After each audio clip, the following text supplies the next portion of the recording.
Bismillahirrahmanirrahim. Assalamualaikum warahmatullahi wabarakatuh.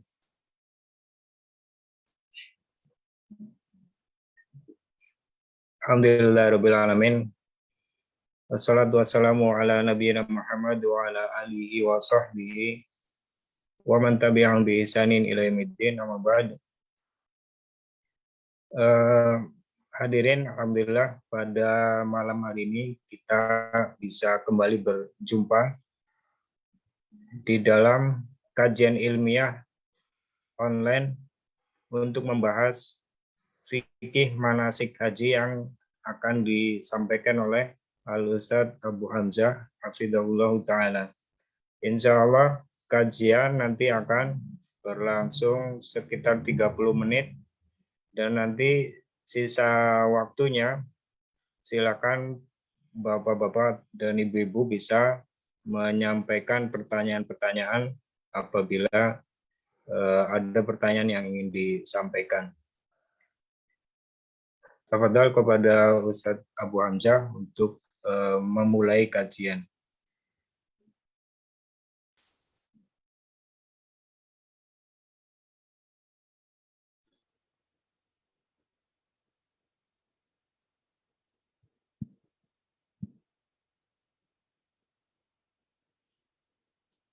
Bismillahirrahmanirrahim. Assalamualaikum warahmatullahi wabarakatuh.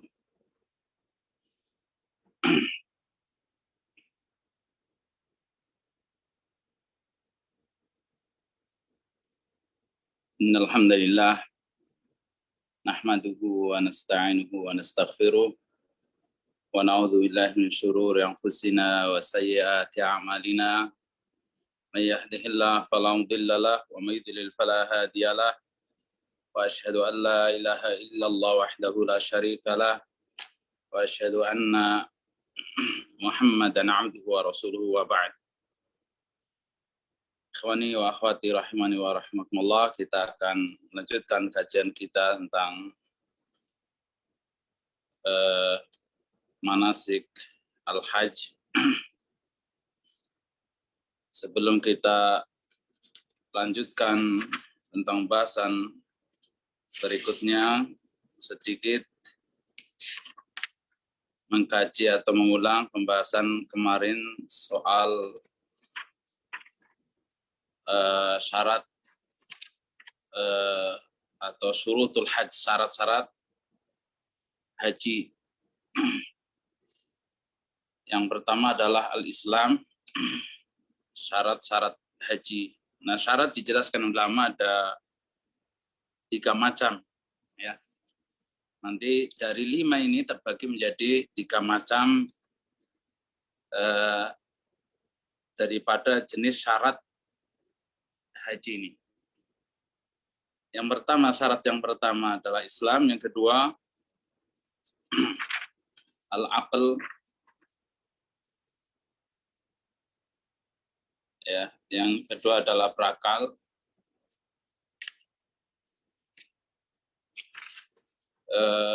artinya pertama syarat yang pertama Islam, non muslim tidak sah berhaji. Oleh karena disebutkan dalam hadis Bukhari dan Muslim, Nabi bersabda, la yahujju al-bait ba'da hadzal 'am musyrik. La yahujju al-baita ba'da hadzal 'am musyrikun wa la yatufu bihi uryan. Tidak boleh berhaji ke Baitullah seorang musyrik pun setelah tahun ini, dan tidak boleh bertawaf di sekitar Ka'bah dalam keadaan telanjang. Karena dahulu orang-orang musyrik juga melaksanakan haji dan bertawaf di sekitar Ka'bah dalam keadaan telanjang. Dan syarat kedua berakal. Dan yang ketiga adalah bulughh, balik. Yang keempat adalah hurriyah atau merdeka. Kemudian yang kelima adalah istita'ah. Istita'ah, memiliki kemampuan. Nah, istita'ah terbagi menjadi 3, artinya meliputi 3 hal. Yang pertama adalah dikatakan seseorang mampu, yang syarat yang kelima adalah jika terpenuhi 3 syarat. Yang pertama, sehatul badan. Badannya sehat. Oleh karenanya ketika ia sakit, dan sakitnya ini tidak bisa layur jauh, tidak bisa diharapkan kesembuhannya, atau dia kabirusin, ya usianya sudah sangat tua, tidak mampu berhaji, maka dia wajib membadalkan ibadah hajinya kepada orang lain. Ya. Kemudian yang kedua dikatakan istita'ah. Ya, istita'ah tadi seseorang berkewajiban berhaji jika dia memiliki kemampuan atau istita'ah mencakup 3 hal. Yang pertama, sehatul badan, badannya sehat. Yang kedua, antakunat tariqu aminah. Jalan menuju Mekah itu aman. Tidak ada perampok, tidak ada wabah, ya, tidak ada pembegalan dan yang lainnya. Kemudian yang ketiga dikatakan seseorang mampu wujudun nafaqah, memiliki nafaqah, artinya memiliki perbekalan yang mencukupi ketika ia meninggal, ketika hendak berhaji, baik nafaqah yang ditinggalkan untuk keluarga atau untuk dirinya selama berhaji pulang pergi. Kemudian di antara ulama menjelaskan bahwasanya syarat wajibnya haji ada tambahan yang ke-6, yaitu adalah bagi wanita adanya mahram. Adanya mahram. Hal ini berdasarkan hadis yang diriwayatkan oleh Bukhari Muslim, la tusafirul mar'atu illa ma'adhi mahramin. Tidak boleh seorang wanita ia bersafar melainkan bersama mahramnya. Adapun pembahasan mahram, di sana ada mahram yang bersifat ta'bid. Ya, artinya mahram selama-lamanya, artinya seperti bapak. Artinya dikatakan yang dimaksud mahram adalah laki-laki yang balik, berakal, dan dia ada hubungan rahim seperti bapak, kakek, ya. Kemudian dan seterusnya. Kemudian anak-anak laki-laki, saudara kandung, dan seterusnya, ini tentang mahram, termasuk paman dari pihak bapak, dari pihak ibu. Kemudian di antara ulama memberi tambahan syarat, ya, wajibnya haji yang ke-7, ya, pada asalnya 5 syarat wajibnya haji tadi, tapi ada tambahan yang ke-6 itu bagi wanita adanya mahram. Kemudian yang ke-7, syarat yang ke-7 adalah yuzadu fi haqqi man hajja anil khair. Ya. Yaitu syarat menghajikan bagi membadalin haji orang lain atau menghajikan orang lain. Artinya syaratnya apa? Ketika seseorang hendak menghajikan orang lain atau membadalin haji, maka dia telah berhaji untuk dirinya.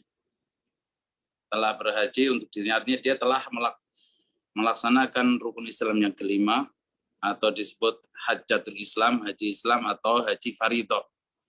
Kemudian tahun berikutnya baru bisa atau diperbolehkan untuk membadalin haji orang lain, untuk orang lain. Pada suatu hari Rasulullah SAW mendengar ada seseorang yang dia ketika bertalbiyah, dia ternyata berhajinya untuk subur rumah, ya, untuk orang lain, salah seorang sahabat yang lainnya. Kemudian seseorang ini mengatakan labbaika an subrumah. Ya Allah, aku penuhi panggilanmu untuk menunaikan ibadah haji dalam rangka membadalin ibadah hajinya subrumah. Tentu seorang Nabi Rahmah, Nabi kita, kedua kita sallallahu alaihi wasallam kemudian menegurnya. Qal hajjata an nafsik. Apakah engkau pernah berhaji untuk dirimu? Artinya kamu pernah melakukan ibadah haji enggak? Haji Islam, haji fardhu. Kamu pernah berhaji belum? Maka kata laki-laki ini, qala ya Rasulullah, belum pernah berhaji saya kecuali ini sekarang ini. Sekarang ini saya mau berhaji untuk subrumah. Ya. Wallahu alam apakah ini subrumah adalah saudaranya atau orang lain. Apa pesan Nabi? Apa sabda Nabi? Hujja an nafsik thumma hujja an subrumah. Kalau begitu kamu haji untuk dirimu terlebih dahulu. Haji sekarang untuk dirimu sendiri dulu. Kemudian setelah itu tahun berikutnya baru berhaji untuk subrumah. Kamu bisa membadalin haji untuk subrumah.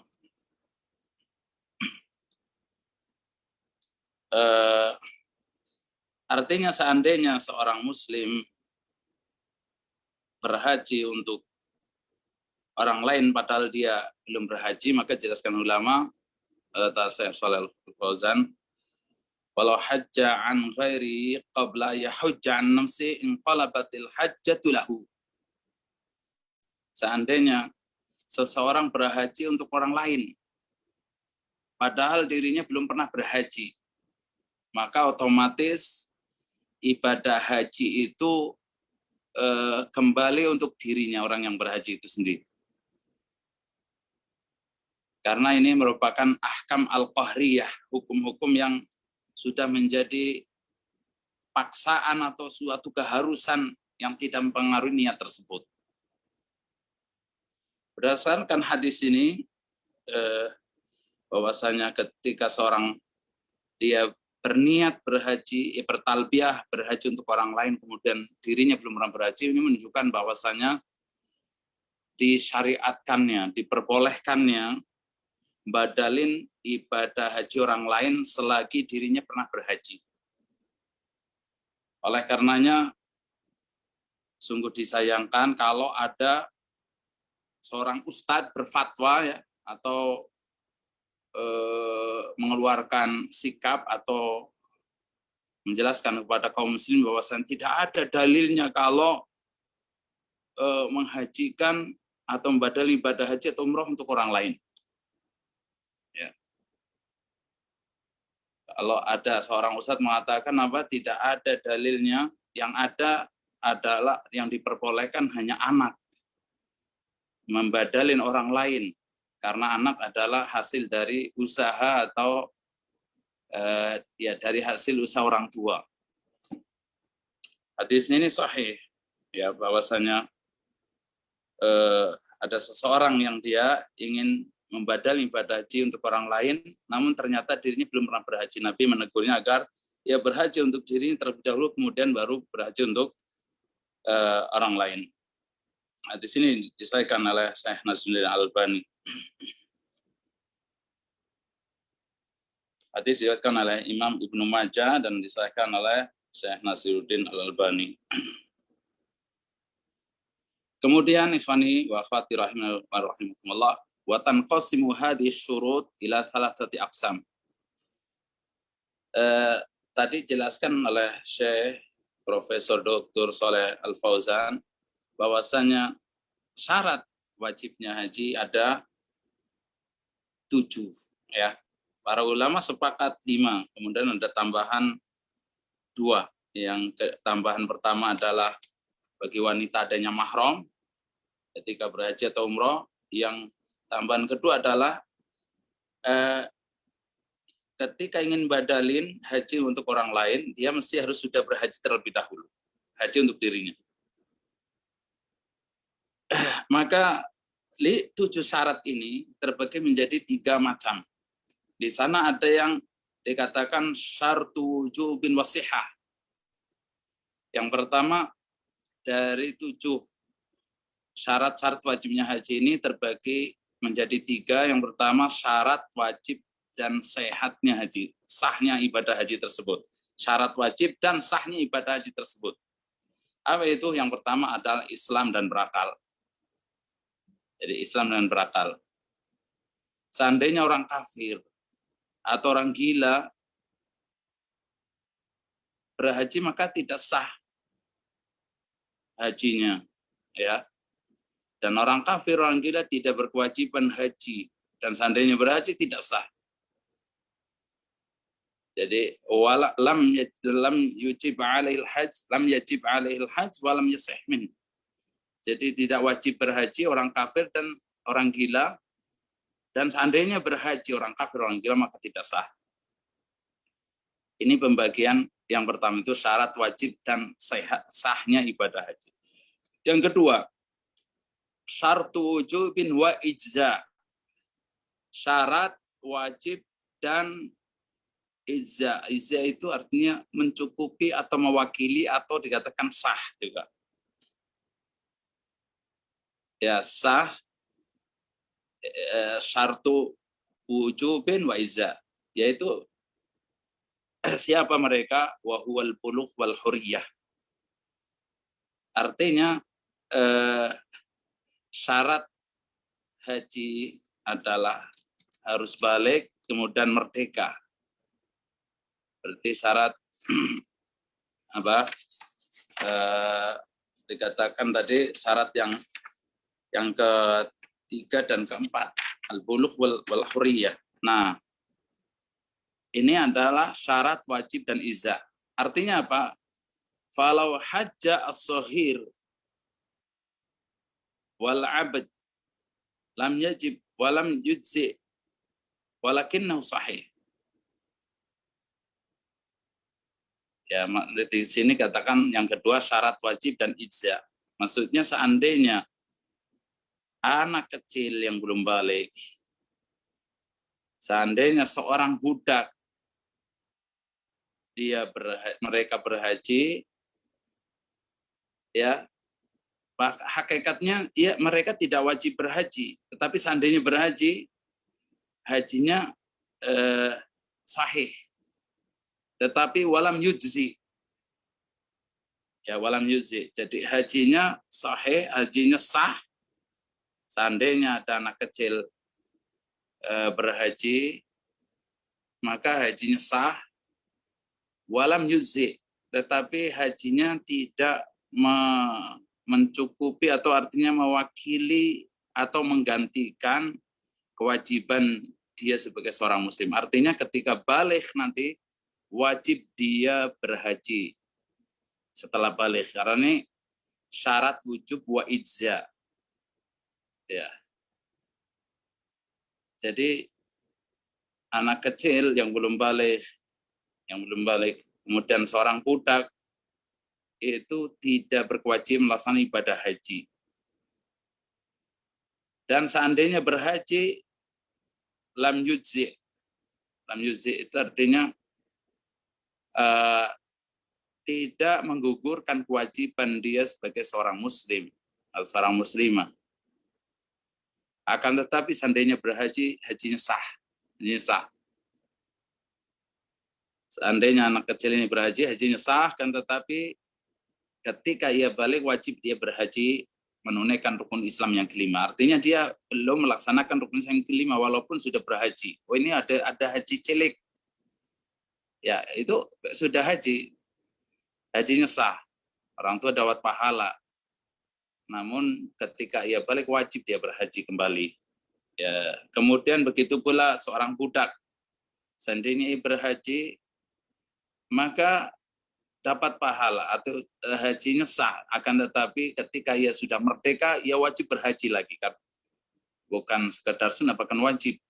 Haji yang kedua justru yang wajib. Yang pertama tidak wajib. Kemudian pembagian yang ketiga, di antara macam syarat ibadah haji ini adalah syartu wujubin, syarat wajib. syarat wajib adalah al-istita'ah. Inilah syarat yang kelima.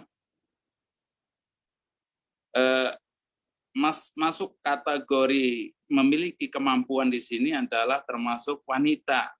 Artinya ketika wanita tidak ada mahram, maka ia digolongkan tidak mampu, belum memiliki kemampuan berhaji. Ya, seandainya seorang ummahat, seorang akhwat dia berhaji, ya, sementara tidak ada mahramnya, tapi dijelaskan ulama, hakikatnya lam yajib alaih, ya. Falau hajja khairul mustati' lam yahuj alaihi walakinnu sahih mujzi. Seandainya orang yang digolongkan belum mampu berhaji, termasuk tadi wanita yang tidak ada mahramnya digolongkan belum mampu berhaji sekalipun badannya sehat tadi. Dikatakan istita'ah tadi mencangkup 3 hal tadi, badannya sehat, kemudian memiliki jalan menuju ke Mekah itu aman, ya. Kemudian yang ketiga memiliki bekal, artinya dia memiliki kemampuan secara finansial. Tetapi termasuk istita'ah bagi wanita adalah adanya mahram. Nah, seandainya wanita ini berhaji tanpa mahram, maka kita katakan hajinya sahihun mujzi. Kata Syekh, hajinya sah dan sudah mewakili, artinya sudah kewajiban ibadah haji, rukun Islam kelima ini sudah gugur. Oleh karenanya pembahasan ini penting. Kenapa? Karena sebagian ikhwan mungkin yang tahunya wanita safar harus pakai mahram, kalau nggak pakai mahram nggak sah hajinya. Ini keliru. Ya, yang sahih hajinya sah, umrahnya sah, bahkan rukun Islamnya sudah sempurna. Karena dikatakan sahihun mujzi. Cuman saja ia berdosa karena berhaji tanpa mahram, ya. Berhaji tanpa mahram. Sebagaimana pembahasan di antara syarat yang ditentukan oleh pemerintah adalah adanya visa haji atau tasrih haji, permit haji. Maka di antara ulama menjelaskan seandainya seseorang berhaji dengan visa, bukan visa haji, maka masuk kategori ini sahihun mujzi. Seandainya dia bisa berhaji, sementara dia belum pernah berhaji, tapi menggunakan visa ziarah umpamanya. Hajinya sebenarnya sah. Dan hajinya juga sudah mujzi, mencukupi. Artinya mencukupi di sini mujzi itu kewajiban seorang muslim menunaikan rukun Islam yang kelima sudah gugur. Kewajiban seorang muslim atau muslimah untuk menunaikan rukun Islam yang kelima sudah gugur. Nah, oleh karena dari sini di antara ulama mengatakan sahihun mujzi, tetapi berdosa. Orang yang berhaji tidak resmi, ini jelas, ikhwan. Jadi berdosa. Berdosanya apa? Karena tidak mentaati ulil amri, pemerintah. Ada Allah SWT yaqul, ya ayyuhalladzina amanu ati'ullah wa ati'ur rasul wa ulil amri minkum. Wahai orang-orang yang beriman, taatilah Allah dan taatilah Rasul dan pemimpin di antara kalian. Jadi hajinya sahih wa mujzi ma'al itsm. Akan tetapi dia berdosa karena tidak mentaati aturan pemerintah. Sementara pemerintah menetapkan suatu aturan itu demi maslahat dan kebaikan jamaah haji. Ya, anak pribadi melihat dengan mata kepala sebelum pemerintah membatasi yang berhaji harus mesti pakai visa haji yang datang dari luar Saudi atau dengan permit haji atau tasrih haji. Sebelum pemerintah tegas membatasi ini memang banyak terjadi tragedi, musibah, kecelakaan, berdesak-desakan jamaah sehingga banyak yang meninggal dunia.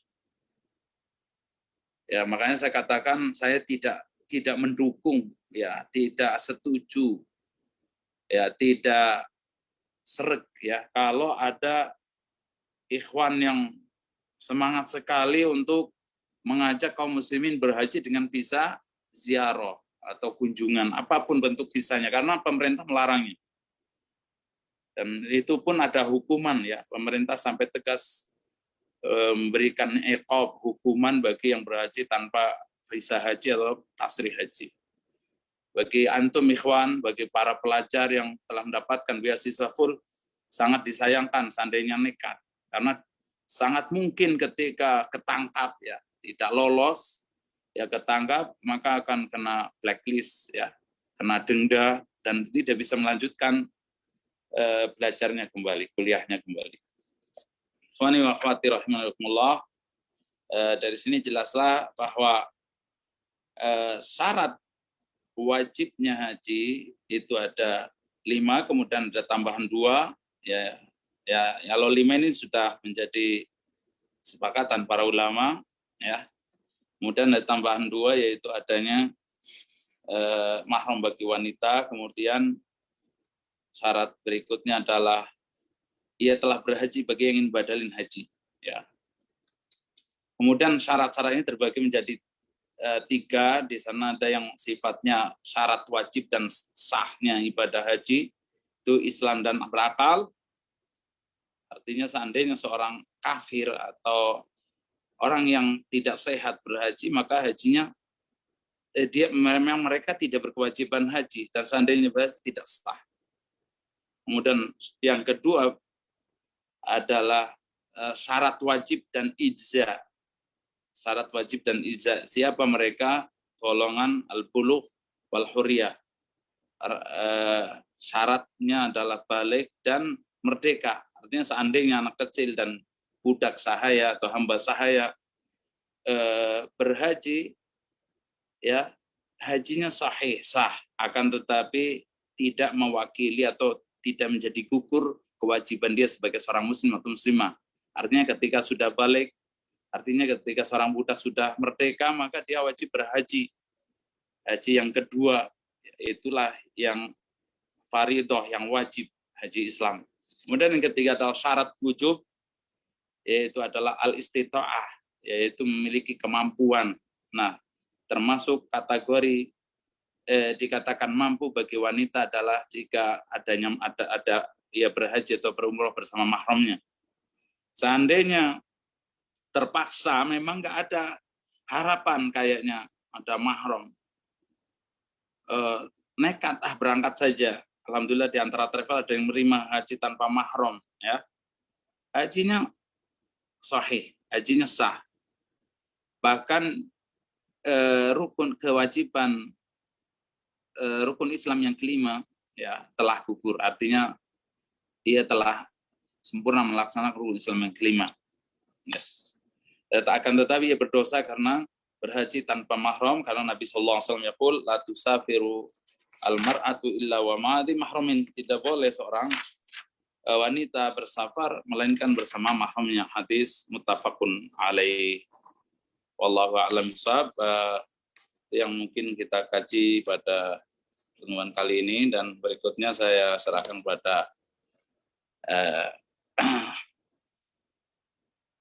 Uwais, fadal. Ya, jazakallahu khairan atas materi yang disampaikan Al-Ustaz Abu Hamzah.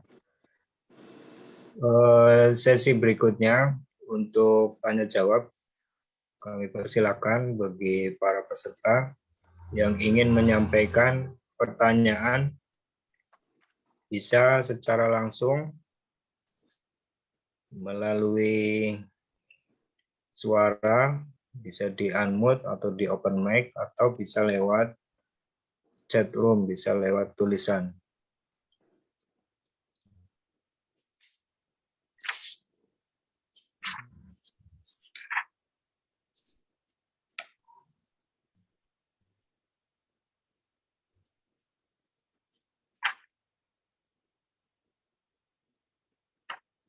Jika tidak ada yang bertanya, kita akan bacakan fatwa-fatwa seputar haji. Saya bacakan kitab fatwa seputar haji karya Syekh Allamah Muhammad bin Shalih Al-Utsaimin.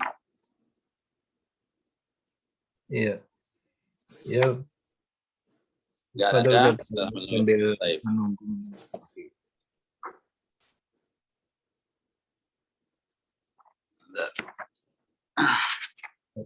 Fadol, Ustaz.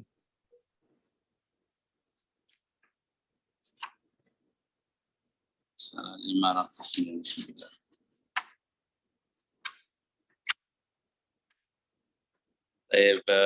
Kita bacakan fatwa seputar ibadah haji.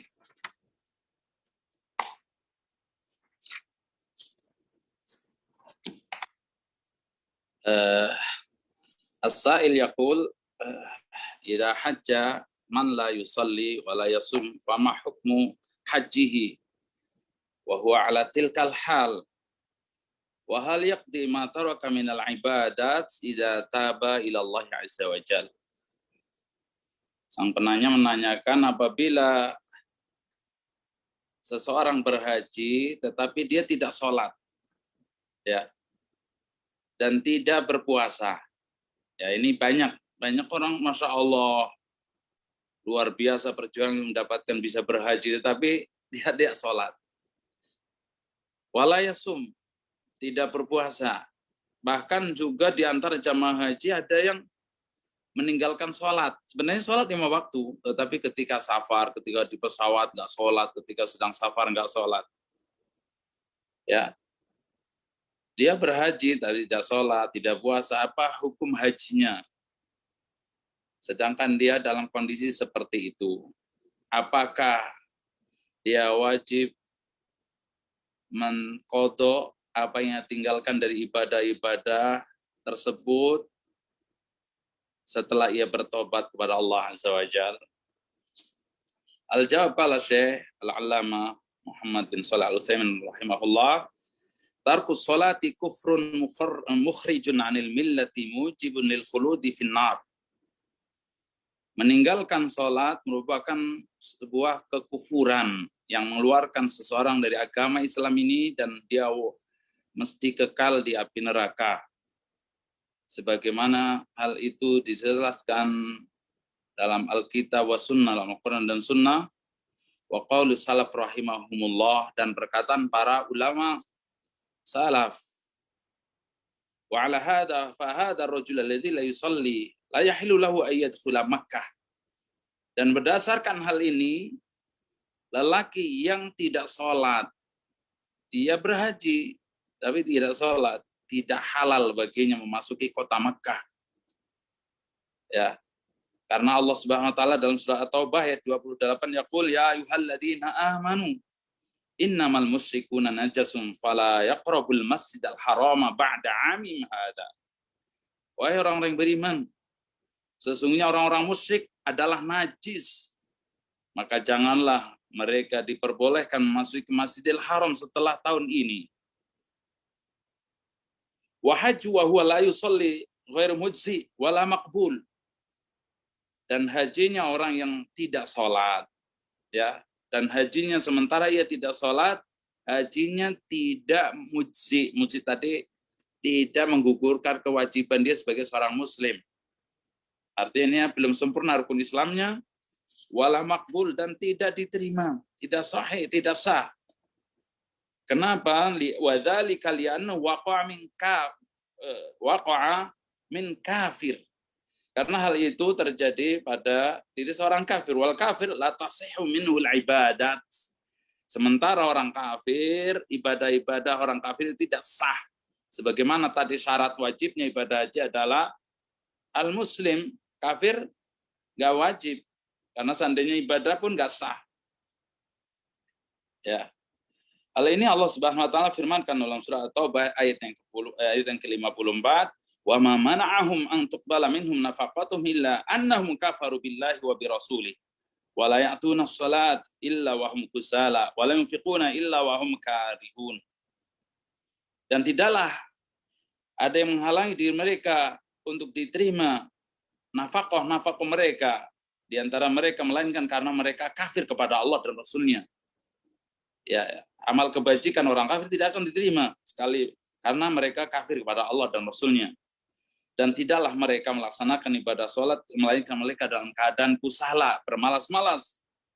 Wala yanfiquna illa wahum karihun, dan tidaklah mereka menginfakkan hartanya melainkan mereka dalam keadaan membenci. Wa amma binisbati lima taraka min al-a'mal sabiqah fala yajib alaihi qada'uha. Ini juga catatan penting sebagian kaum muslimin, kalau tadinya enggak sholat, kemudian tobat jadi sholat, kemudian diqadha ya, atau bahkan membayar uang ya, ini itu diantara amaliyah atau sebagian kaum muslimin yang mereka lakukan. Tetapi yang sahih bagi orang yang pernah meninggalkan amal kewajiban karena kebodohannya atau karena masih kafir, maka tidak wajib mengqadhanya. Ya, artinya dulu kafir, kemudian Islam, ya, maka nggak perlu dulu selama umpamanya masuk Islam setelah 20 tahun umpamanya, tidak perlu mengqadha sholatnya, ya. Hal ini berdasarkan firman Allah SWT dalam surat Al-Anfal ayat yang ke-38, qul lil ladzina kafaru yantahu yughfar lahum ma qad salaf. Katakanlah wahai Muhammad kepada orang-orang kafir, jika mereka mau berhenti, mau bertobat kepada Allah SWT, niscaya akan diampuni dosa-dosa mereka yang telah berlalu. Fa'ala man waqa'a fi dzalika yatuba ila Allah Ta'ala taubatan nasuha. Bagi orang yang telah pernah terjerumus melakukan kekafiran, meninggalkan sholat, hendaklah bertobat kepada Allah dengan tobat nasuha. Bukti tobat nasuha dia bertobat ikhlas lillah, menyesali, kemudian dia tidak berazam tidak akan mengulangi lagi, kemudian wastamiru fi fi'li ta'at, terus melakukan amal kebajikan, ketaatan, wa taqarrub ila Allah bi kathratil a'mal shalihah. Dia mendekatkan diri kepada Allah SWT dengan memperbanyak amal-amal kebajikan. Wa yakthir minal istighfar wa taubah. Hendaklah ia memperbanyak beristighfar, memohon kepada Allah SWT dan bertobat. Qad qala Allah Ta'ala, dan Allah Subhanahu wa Ta'ala, sungguh Allah Subhanahu wa Ta'ala berfirman. Ini ayat yang menghibur bagi orang-orang yang sudah terlanjur melakukan dosa besar. Ia ada harapan ia diampuni dosanya. Tidak usah khawatir. Jangan sampai di antara kita mengatakan la yaghfirullahu lak. Oh, kamu preman, kamu penjahat, Allah tidak bakal ampuni dosamu. Jangan sampai, karena Allah SWT Maha Al-Ghafur Ar-Rahim, Al-Ghafurur Rahim, Maha Pengampun lagi Maha Penyayang. Oleh karenanya Allah SWT dalam surat Az-Zumar ayat yang ke-53 yaqulullahu ta'ala qul ya ibadiyalladzina asrafu ala anfusihim la taqnatu min rahmatillah. Qul ya ibadiyalladzina asrafu ala anfusihim, katakanlah wahai Muhammad kepada hamba-hambaku yang mereka telah terlanjur melampaui batas, ya, melampaui batas terhadap diri mereka. La taqnatu min rahmatillah. Janganlah kalian berputus asa dari rahmat Allah. Innallaha yaghfiru dzunuba jami'a. Sesungguhnya Allah mengampuni dosa-dosa hambanya semuanya. Innahu huwal ghafurur rahim. Sesungguhnya dialah Allah Maha Pengampun lagi Maha Penyayang. Wa hadhil ayat nazalat fit taibin. Ayat ini Allah turunkan kepada orang-orang yang bertobat. Fa kullu dzambin yatubu al-abdu minhu walau kana syirkan billahi azza wa jal. Ya, maka setiap orang yang pernah melakukan dosa, seorang hamba ketika bertobat kepada Allah SWT, sekalipun tadinya orang kafir, orang musyrik, niscaya Allah tak ampuni, Allah terima tobatnya. Fa innallaha yatubu alaihi, Allah terima tobatnya. Wallahu al-hadi ila sawa'is sirata. Dialah Allah yang memberikan, yang membimbing kepada jalan yang lurus. Baik, nampaknya ada pertanyaan, silakan dibacakan Bu Wais. Yang pertama, karena ada beberapa alasan seorang istri berencana berangkat haji tahun depan, padahal suami berangkat haji tahun ini. Pertanyaannya, ketentuan menemani istri safar bagaimana? Ketentuan menemani istri safar. Ya, ketentuan ya maksudnya dikatakan kapan sih Jadi tidak bisa bersama mahram berarti masih istri. Baik. Jadi intinya tadi sudah dijelaskan bagi wanita yang bersafar umroh atau haji tanpa mahram, maka dia termasuk hajinya mujzi wa sahih, ya. Hajinya telah artinya sempurna, dia telah menunaikan rukun Islam yang kelima dan hajinya sah. Tetapi ia berdosa dikarenakan apa? Berhaji tanpa mahram. Berdosa karena berhaji tanpa mahram, karena Nabi SAW bersabda, janganlah engkau bersafar kecuali, janganlah seorang wanita bersafar kecuali bersama mahram. Oleh karena disebutkan dalam hadis Ibnu Abbas dalam Sahih Bukhari Muslim, anna rajulan qala Nabi SAW, inna imra'ati kharajat hajah. Ada seorang sahabat, dia menyampaikan kepada Nabi SAW, sahabat ini berkewajiban berjihad di jalan Allah, jihad, ya amalan yang paling utama.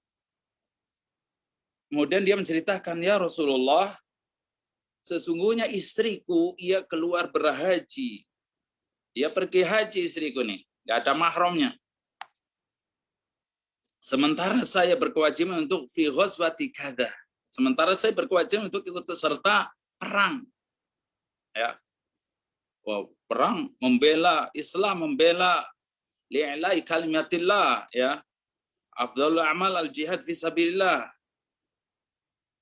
Tapi apa kata Nabi? Intaliq fahujja ma'aha. Intaliq, kamu pergi berhaji bersamanya. Susul istrimu, temenin haji.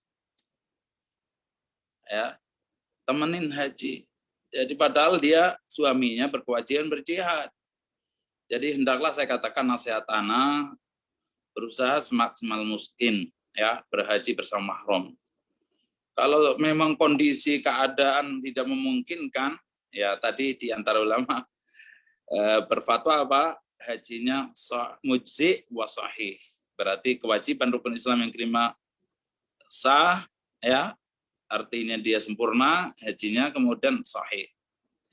Tetapi disebutkan dalam hadis yang hadis Muslim dan hadis yang muttafaqun alaih tadi, dan disebutkan dalam hadis Muslim, Nabi bersabda, la yahillu limra'atin tu'minu billahi an tusafira illa wa ma'aha abuha aw ibnuha aw zawjuha aw dzu mahramin minha. Ya.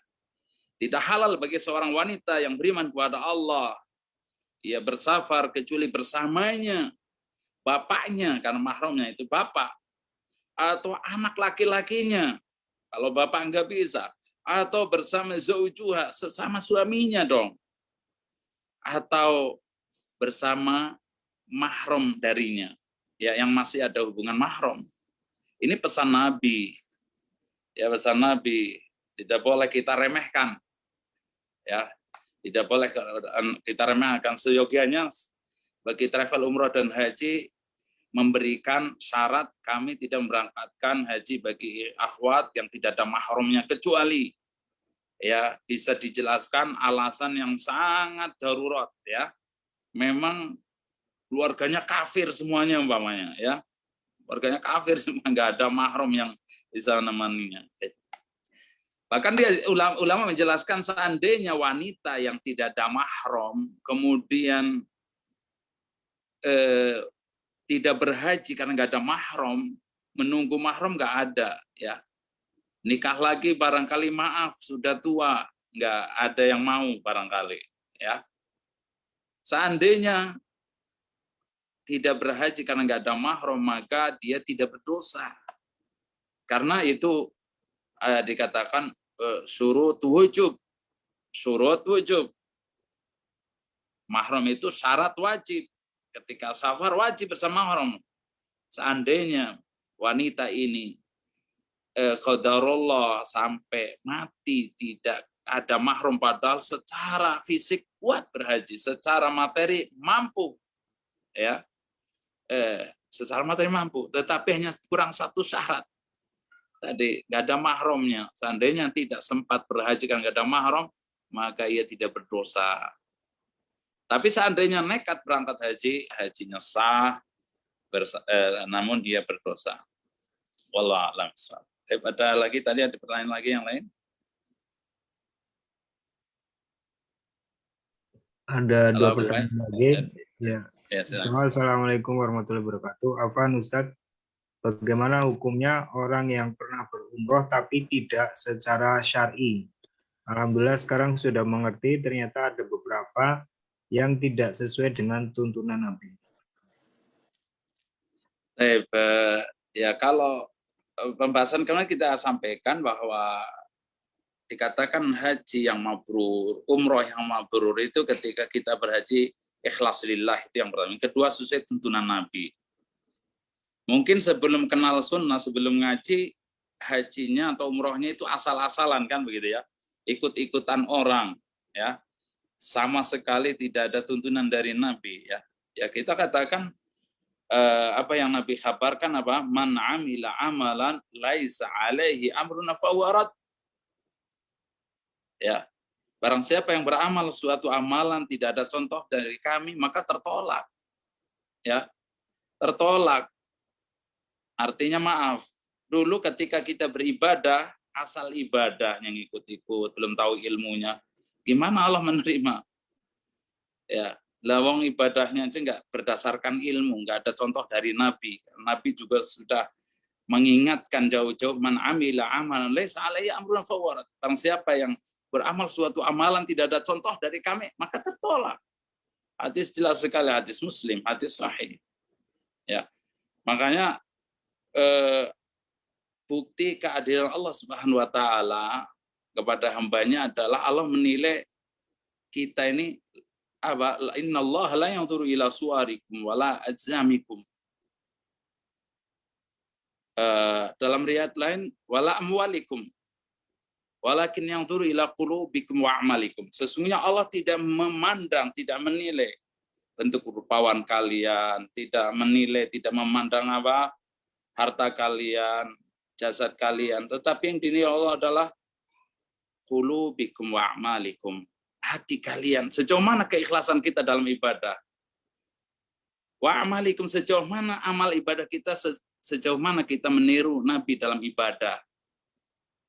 Makanya hakikatnya orang yang beribadah tidak sesuai tuntunan Nabi, hakikatnya adalah dia telah menuduh Nabi telah kita secara tidak langsung menuduh Nabi berkhianat dalam menyampaikan risalah, seolah-olah ada ajaran yang belum pernah disampaikan oleh Nabi. Padahal Allah wafatkan qudwah kita sallallahu alaihi wasallam, Nabi kita, setelah agama ini sempurna. Setelah agama ini sempurna, tidak boleh ditambahin, tidak boleh dikurangin. Agama Islam ini sempurna. Jadi sebaiknya, hendaknya ketika diberi Allah kemampuan, berumroh lagi. Seandainya dahulu sebelum ngaji, aktif ngaji, itu pernah berhaji, haji lagi. Karena bisa jadi wukuf aja nggak di Arafah, nggak sah. Haji nggak wukufnya karena hajinya tidak resmi umpamanya, nggak di Arafah, tidak di batasan padang Arafah, maka hajinya tidak sah karena Nabi bersabda al-hajju Arafah, haji itu Arafah. Haji itu Arafah. Kemudian bisa jadi meninggalkan salah satu di antara rukun haji. Kalau rukun ditinggalkan maka tidak sah ibadah hajinya, walaupun lupa. Apalagi sengaja, lupa saja nggak sah, apalagi sengaja. Makanya nanti kita hafalin, kita yang mau berhaji tahun ini harus hafalin rukun-rukun haji itu apa saja, harus hafal, harus kita kerjakan. Ya. Kemudian wajib-wajibnya haji, kalau kita nggak tahu ilmunya, bisa saja yang wajib ditinggalkan. Padahal kalau ditinggalkan dengan sengaja tidak ada uzur, harus kena dam. Banyak kaum muslimin jamaah haji, terutama haji reguler itu yang ketika sepulangnya dari Arafah tidak mabit di Musdalifahnya, lewat saja, itu sudah menjadi jadwal seperti itu. ya, tidak ada agenda untuk mabit di Muzdalifah pada malam ke-10 setelah pulangnya dari Arafah. Itu mabit di Muzdalifah wajib min wajibatil haji. Kalau sengaja ditinggalkan tidak ada uzur, maka dia kena dam. Atau sebagian kaum muslimin yang berhaji tidak resmi itu enggak mabit di Mina, layali tasyrik, malam-malam tasyrik enggak mabit, itu mabit wajibnya haji.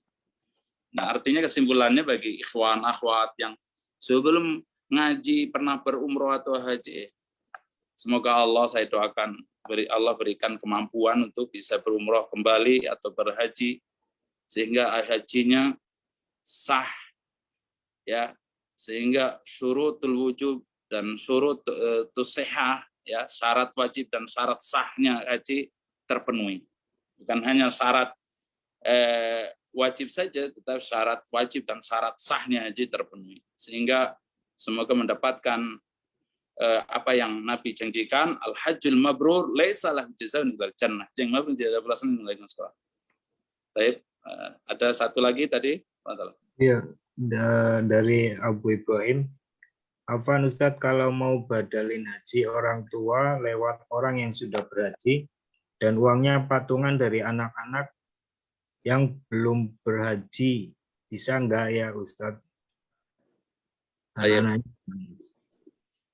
Ya, tidak mengapa patungan dari anak-anak yang belum pernah berhaji. Ya, tidak mengapa, karena itu termasuk ta'awun 'alal birri wat taqwa. Tidak ada syaratnya yang biayain haji harus orang tua sendiri. Apalagi orang tuanya sudah meninggal dunia umpamanya. Ya.